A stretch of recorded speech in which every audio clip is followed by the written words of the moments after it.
नमस्कार दोस्तों, आज मैं अपने होम टाउन मुजफ्फरनगर आया हूँ और अब मैं पहुँच चुका हूँ अपने घेर पर, जो मेरे घर से करीब 15 मिनट की दूरी पर एक गांव के पास पड़ता है।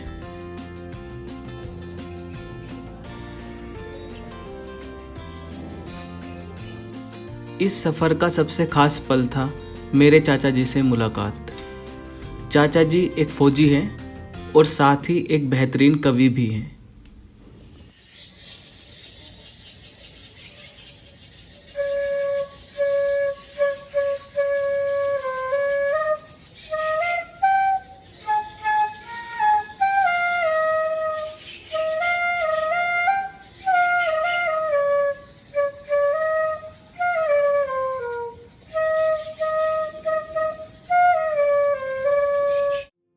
जब मैं पहुंचा तो देखा कि चाचा जी बांसुरी बजा रहे हैं। उन्होंने कहा नए हुनर सीखना कभी बंद नहीं करना चाहिए, और वाकई उनसे मिलकर हर बार कुछ नया सीखने को मिलता है।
फिर हम कमरों के अंदर भी घूमने के लिए गए। वहाँ 2 कमरे हैं। एक कमरे में कुछ पुरानी कुर्सियाँ रखी हुई हैं और दूसरे कमरे में एक पुरानी अलमारी और हुक्का रखा हुआ है। ये माहौल ही कुछ अलग है। हर चीज़ में एक कहानी बसी हुई है।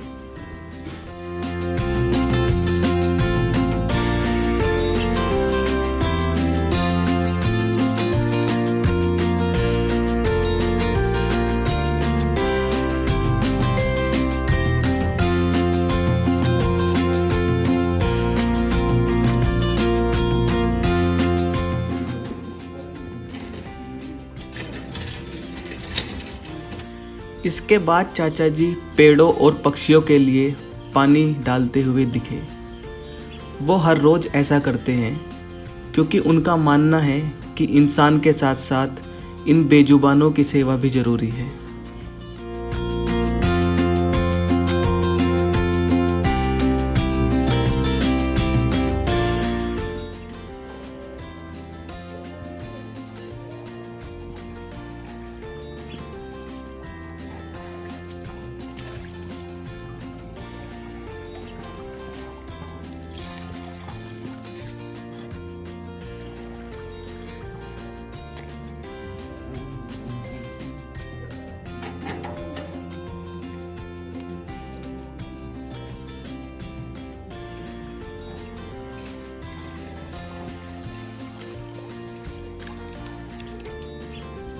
एक उड़ गया।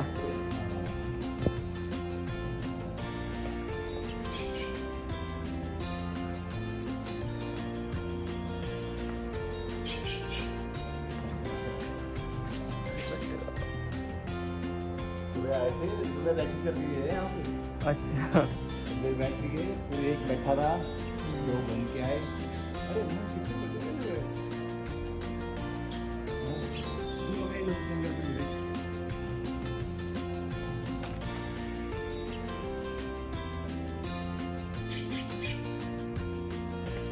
चाचा जी जब पेड़ों और पक्षियों के लिए पानी डाल रहे थे, तभी मेरी नज़र पास के पेड़ों पर गई।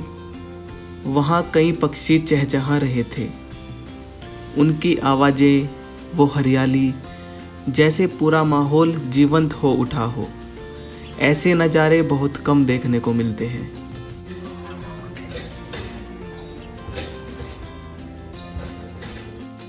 यहाँ चारों तरफ हरियाली ही हरियाली है। यहाँ कई तरह के फलदार पेड़ हैं, जैसे चीकू, मौसमी, अमरूद, लीची, खजूर, आम, नींबू। इन पेड़ों के बीच घूमना, उनकी खुशबू महसूस करना, ये एहसास शहरों में कहाँ मिल पाता है।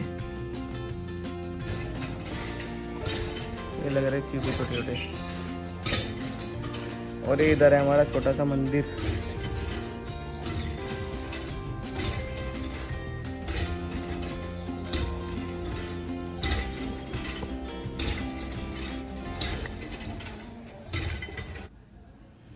फिर हम बैठे, चाय पी और खूब बातें की।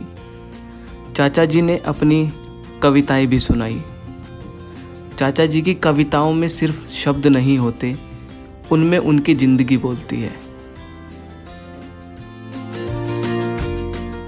चाचा जी की एक किताब भी छपी है जिसका नाम है सैनिक और संवेदना। इसमें उन्होंने अपने फौजी जीवन और समाज के प्रति भावनाओं को कविता के रूप में लिखा है। खूंटी पर लटका हुआ कुर्ता, चारपाई पर रखे 2 ताजे फल, तस्वीर से आशीर्वाद देते दिखते बोबो और पिताजी।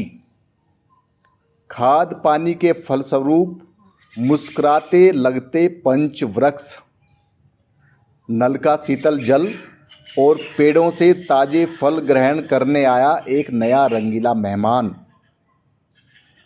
जीवन को और क्या सुख चाहिए मेरी जान। मेरी गिलहरी दोस्त ने कुर्सी की गद्दी को कुतरकर टांग दिया है अपने उद्यम को टोकरी में तरतीब से। गिलहरी दोस्त ने कुर्सी की गद्दी को कुतरकर टांग दिया है अपने उद्यम को टोकरी में तरतीब से। हमारी भागदौड़ भी अक्सर होती है कुछ ऐसी ही।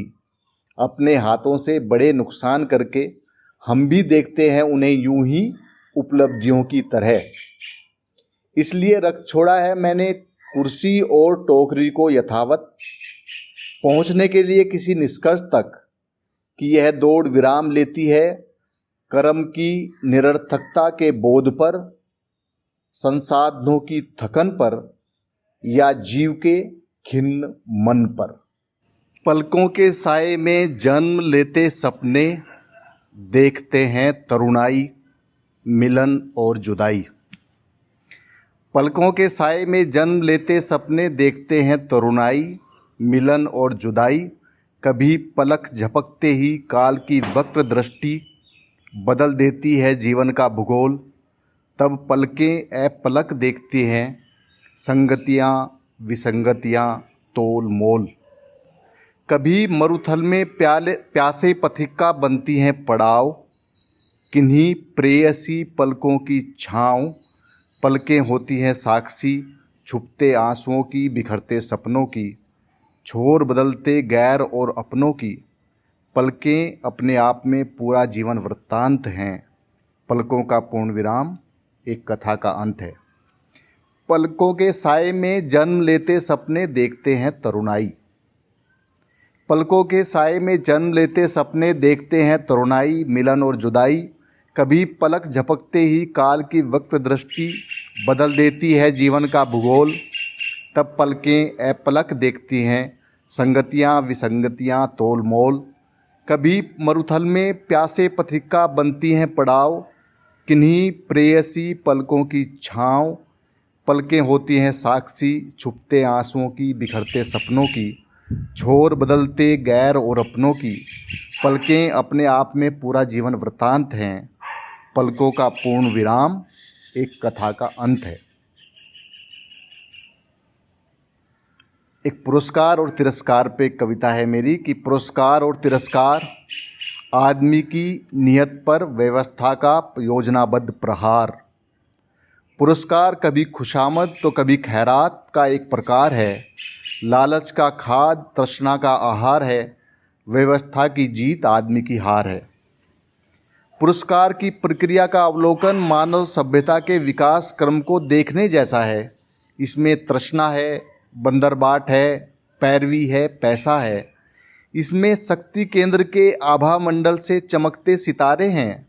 इतिहास लिखने वाले पुरस्कार के पात्र हैं, इतिहास बनाने वाले बेचारे हैं।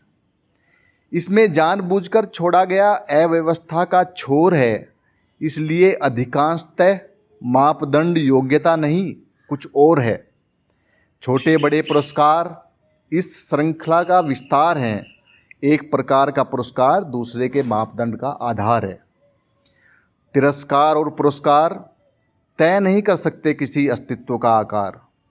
अक्सर तिरस्कृत रहे हैं मेहनतकश फावड़ा, झाड़ू, चाक और कुदाली, जिन्हें एवज में मिला अपमान और गाली। अक्सर पुरस्कृत होती रही संहिताएं, छड़ी और तलवार, जिनकी बड़ी उपलब्धियां हैं शोषण और अत्याचार। अच्छे गुणों को पुरस्कृत करने की परंपरा स्वस्थ रूप में पवित्र और प्रेरणादायी है, पर हर अच्छे मकसद की सबसे बड़ी बाधा इंसानी लालच है, चतुराई है। यश की स्वाभाविक चाह में जहाँ नादानियों की भरमार है, इस होड़ से अछूता वैरागी मन आदमी को मिला सबसे बड़ा उपहार है।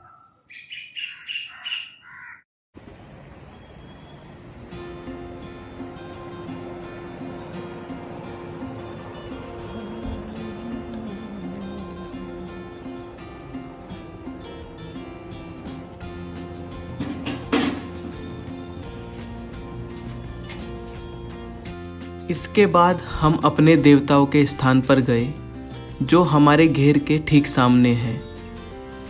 यह जगह हमारे परिवार के लिए आस्था का प्रतीक है।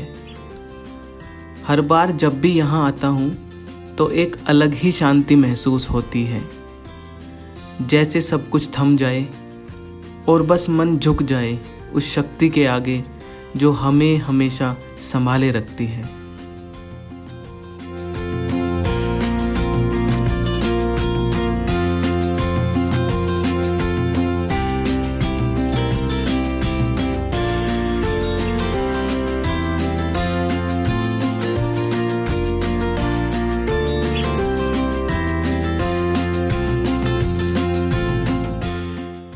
तो दोस्तों, ये था मेरा आज का दिन अपने घेर पर बिताया हुआ, चाचा जी की कविताओं और बांसुरी की धुनों के बीच, पक्षियों की चहचहाहट और हरियाली के साथ। आज हमने सीखा कि जीवन में सीखते रहना और आसपास के हर जीव जंतु का सम्मान करना ही असली इंसानियत है।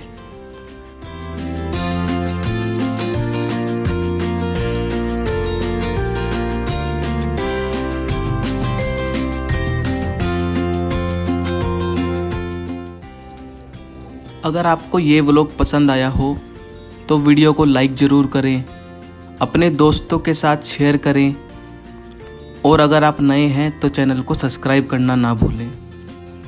अगर आपके शहर या गांव में भी कोई ऐसा कवि, फौजी या सादा मगर प्रेरणादायक इंसान है तो कमेंट करके ज़रूर बताइएगा।